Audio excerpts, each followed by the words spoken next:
Hello everybody, welcome along. I thought we'd try something a little bit different today, but we're not going to do it without any learning. However, what I thought we'd do, seeing as we've had lots of lovely pictures sent in of things that you're doing to do with baking, anything in the kitchen at home, I thought we'd do a little bit of that today to add to what has already been put on the website. So I'm going to teach you how to make some lemon flapjacks, all right? You will need a parent for some of the things at home, including use of the hob or the oven, which I promise is down there. But lots of this you'll be able to do yourself. It's nice and easy. And the main thing is, it doesn't use flour, which is a very precious commodity these days. So no flour involved. So first things first, our ingredients. You're gonna need a load of oats. Okay, you're gonna need butter. You're gonna need sugar. You are gonna need some lemon curd. Some golden syrup. Not that much, but that one's nearly empty, hence why I've got two. You're gonna need, that's more sugar just in case, some icing sugar. And you're gonna need some lemon juice, all right? Hopefully, you've got lots of those things at home. If not, it should be fairly easy to go out and get on your next shopping trip, so you can wait to do this. It's not an urgent thing to do. All right, let's get started with our instructions. So first things first, got a relatively clean hob and our oven. So I'm gonna set my oven to the temperature I need, called preheating it, all right? So first of all, I'm gonna put this fan mode on here, just a normal oven setting, and then we're going to move across to our temperature dial. Now we want it on about 160, so using our knowledge of scales, I need to get my hand in there, turn it around, get it to 150, and then hopefully you can see the scales underneath there. I just need to keep moving it around a little bit to about there. Hopefully that's about right, maybe a bit higher, but it doesn't matter too much. All right. Lovely. After all these steps, I'm going to ask you a question to do with something we've covered, maybe in English, maybe in math, maybe in science, maybe in something else. So, first question coming up is, what do the tiny little symbols on my oven dial go up in? Okay? Not what's the difference between 150 and 200, sorry. I'm asking, what does it go up in every time there's a tiny little mark on there? See if you can have a go at that and get it right before you move on to your next step.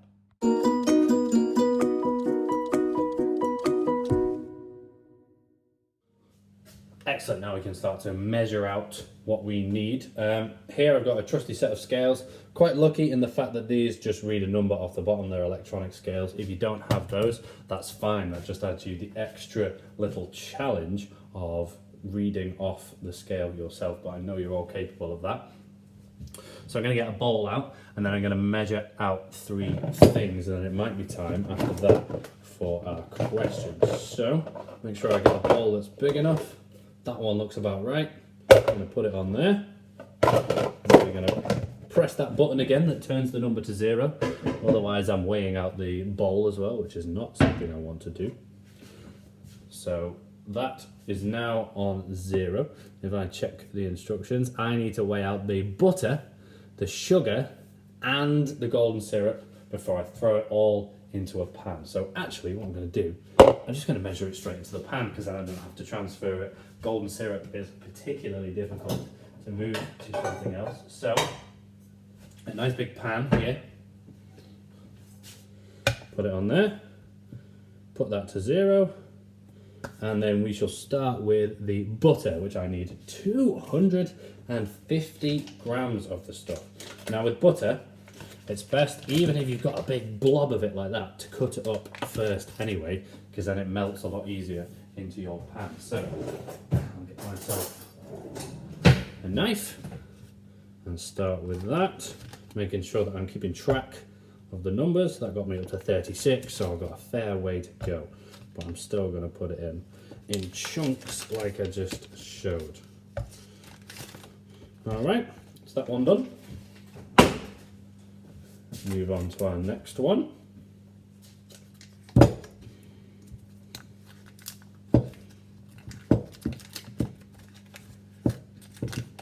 Okay, so I'm on 126 at the minute, which means I'm pretty much bang on halfway. I need another 124 grams of butter.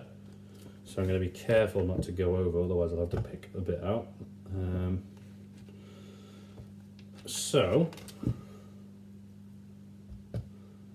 Right, I'm now on 204 grams of butter. I need 250. How much more do I need to add before I get on to any of the other ingredients? Stop.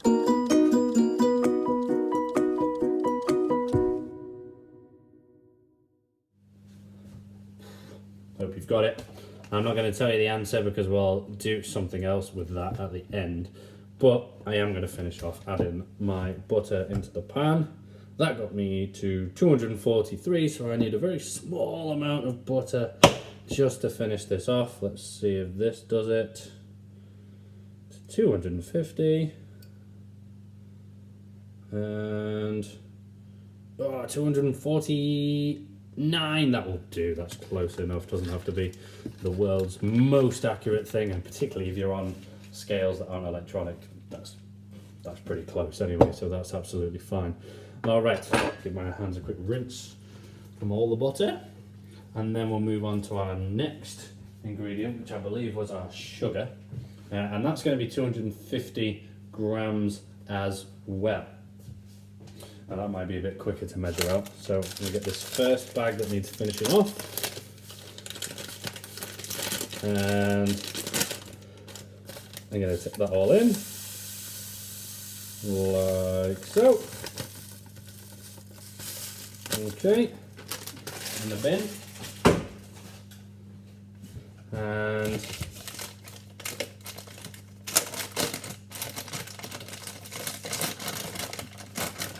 then keep going so that I've got all my 250 grams of lovely sugar.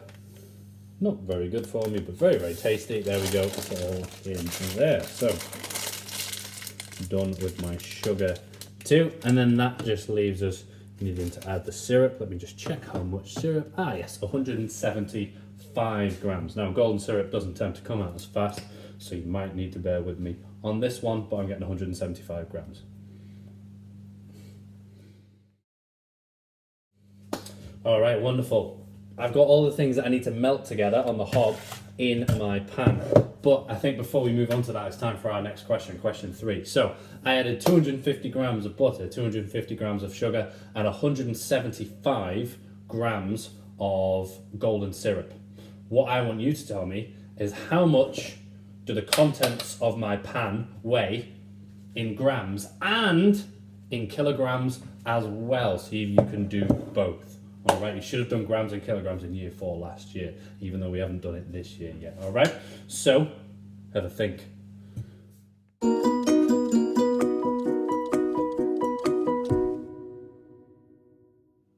All right, just a quick safety warning before you move on to this step.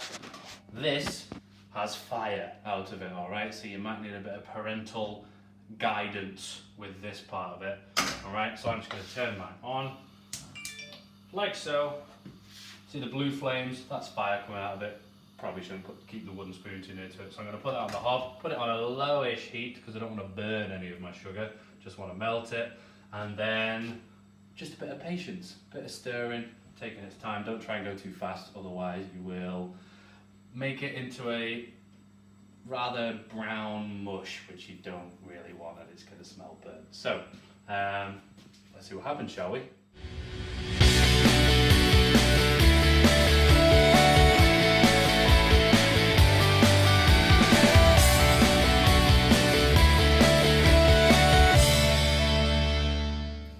Okay, now time for a secret ingredient that kind of isn't secret if you listen to the title of what we are cooking. We are going to take a dollop of lemon flapjack. We're going to scoop it out of the jar, of lemon curd, sorry. Scoop it out like so, and then chuck it into the pan. I promise the pan is down here, I'm not just throwing it on the floor. Throw it into the pan that we have just melted the golden syrup and the sugar and the butter into. Now, it's really up to you how much you use because of how lemony you want it to be, really. It's up to you. If you're not a massive lemon fan, you just want a slight taste, just a little bit, sort of half of what I put in. But if, like me, you like a bit more lemon, bit of cheeky extra stuff in. So, before we move on to the next part, it's time for your next question. I want you to tell me any imperative verb I just used to tell you what to do on this stage. Imperative verb, otherwise known as a bossy verb. All right, for those of you who just think, oh, that rings a bell, but I can't quite remember. So any verb, imperative verb that I've just used there. Have a think.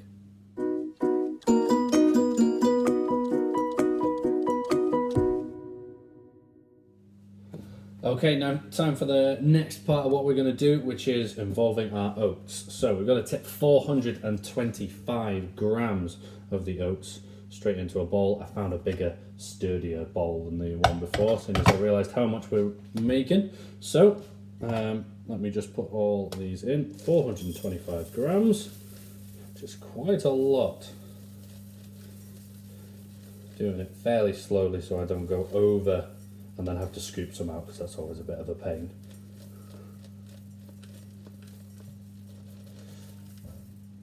Nearly there, and spot on. Okay, 425 grams. Then I'm going to take this away. Don't need the scales anymore, because all I'm going to do is go and grab this lovely smelling golden mixture and tip it all in, and then I'm going to spend some time mixing it all up.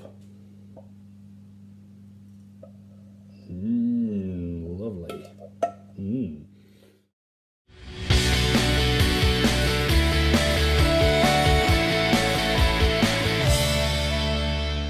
Alright, so our next step is to line our baking tray with baking paper. So I just cut this from my baking paper thing here. Obviously it doesn't have to be exactly rectangular, but let's say, for the sake of our next question before we get going, if this is a perfect square, which I'm not quite sure it is, but if it is, where the sides are 20 centimetres long, what's the area of this bit of baking paper that I have just cut? I will let you use a calculator for your answer, because I realise it's not that easy to do in your head, although some of you might like to challenge yourselves. But what is the area of this bit of baking paper? Have a think.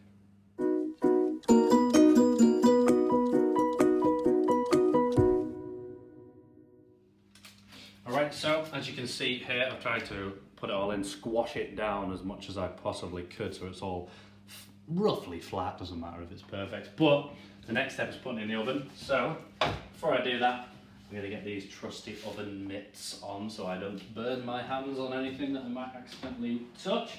I'm going to move this oven tray one down to give you a bit more space, and then I'm going to put this in. Now, it's supposed to take 30 minutes. I'm going to set a timer for 20 and then check it after that, but then maybe put it in for the other 10, 5 or 10, see how long it takes. Ask your parents on that one. All right, now, I've created a mess. So, and it turns out my wife left me a small mess from her lunch as well. So I've got extra on my plate, but that's fine. That's what the time of it being in the oven is for. We're going to wash up just like this. Ta-da! No excuse, boys and girls. Last thing we can do while this is in the oven, we've just got to create our little lemon drizzle to go on the top. So I'm just going to get my trusty scales back out. Tiny little bowl for it. Then I need to weigh out, first of all, 50 grams of icing sugar. That was what that was for. So if I manage to crack this open.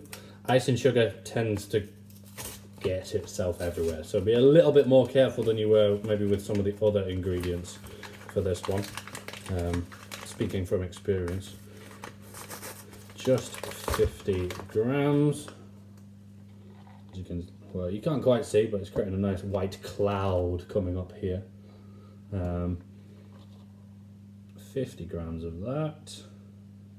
And then the tricky bit for me, maybe not for some of you if you do this properly at home, but I'm sort of cheating in a way that you'll understand in a second. So I've got my 50 grams of icing sugar there. It's all fine, clouds of the stuff. It says the lemon juice to add is half a lemon.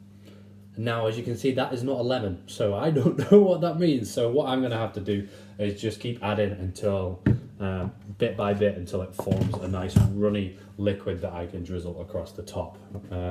So a little bit of guesstimation for me. If you've got half a lemon, then hopefully this will be a bit easier for you. But I'm just going to add it bit by bit.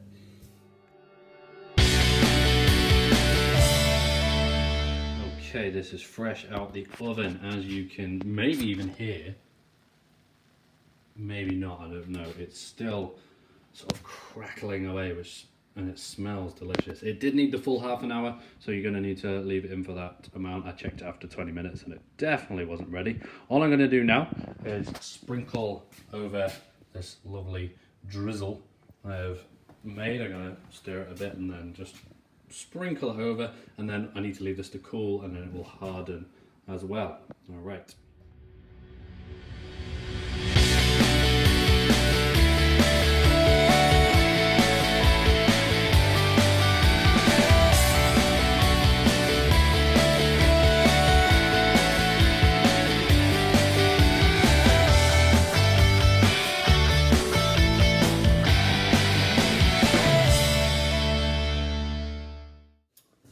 And there you have it, boys and girls. Lemon drizzle flapjacks. Hope you enjoyed this. Now I do realise I haven't gone through the answers to our 5 questions that we stopped for at different points. And the reason is to see if you've done this or not. I would like you to email your answers in to our school closure email, or send them as a direct message on Twitter, and then I can respond and tell you if you got them correct or not. So, really well done. Hope you enjoyed yourself, and well done for doing a bit of learning as we went along as well. And bon appetit.